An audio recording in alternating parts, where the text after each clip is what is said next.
ஆண்டவரால் ஆசீர்வதிக்கப்பட்ட அருமையான தேவ ஜனங்களே, இன்று நாம் வாசிக்கக்கூடிய தலைப்பு என்னவென்றால், நாம் தேவனை நம்புகிறோம். கர்த்தர் மேல் நம்பிக்கை வைத்து கர்த்தரை தன் நம்பிக்கையாக கொண்டிருக்கிற மனுஷன் பாக்கியவான். எரேமியா 17வது அதிகாரம் 7வது வசனம். வினிலாவுக்கு குழந்தை பிறக்க இன்னும் 6 வாரங்கள் மட்டுமே இருந்தபொழுது கர்ப்பகாலத்தில் ஏற்படக்கூடிய கொலஸ்ட்ராசிஸ் என்ற கல்லீரல் நோய் பிரச்சனை அவருக்கு இருந்தது என்று கண்டறியப்பட்டது.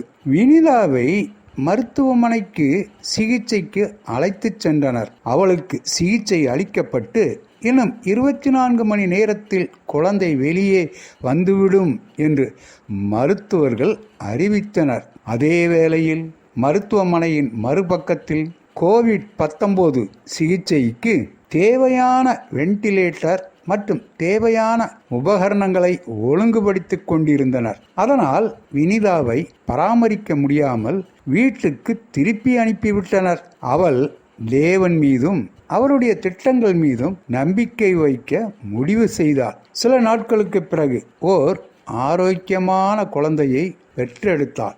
வேதம் நம்மில் வேரூன்றும் போது நாம் சூழ்நிலைகளை எதிர்கொள்ளும் வழிகளை அது முற்றிலும் மாற்றுகிறது. எரேமியாவின் நாட்களில் மக்கள் மனிதர்களையும் விக்கிரகங்களையும் நம்பி வாழ்ந்து கொண்டிருந்தனர். தீர்க்கதரிசி இருவேறு மனிதர்களை பற்றிய வித்தியாசத்தை எடுத்துரைக்கின்றார். மனுஷன் மேல் நம்பிக்கை வைத்து மாமிசமானதை தன் புயபலமாக்கிக் கொண்டு கர்த்தரை விட்டு விலகுகிற இருதயமுள்ள மனுஷன் சபிக்கப்பட்டவன் என்று கர்த்தர் சொல்லுகிறார். எரேமியா 17வது அதிகாரம் 5வது வசனம். கர்த்தர் மேல் நம்பிக்கை வைத்து கர்த்தரை தன் நம்பிக்கையாக கொண்டிருக்கிற மனுஷன் பாக்கியவான். அவன் தண்ணீரண்டையிலே நாட்டப்பட்டதும் கால்வாய் ஓரமாக தன் வேர்களை விடுகிறதும் உஷ்ணம் வருகிறதை காணாமல் இலை பச்சையாய் இருக்கிறதும் மரத்தை போலிருப்பான். வசனம் 7-8. நம்முடைய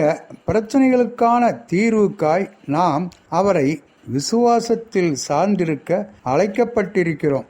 அவர் நமக்கு தேவையான பலத்தை தருகிறார். கூறினவர் ரெஜி கெல்லர். நீங்கள் கவலைப்பட்டு பயந்த நேரங்களில் தேவன் மீது நம்பிக்கை வைத்து வாக்குத்தத்தத்தை எப்போது நினைவு கூர்ந்தீர்கள்?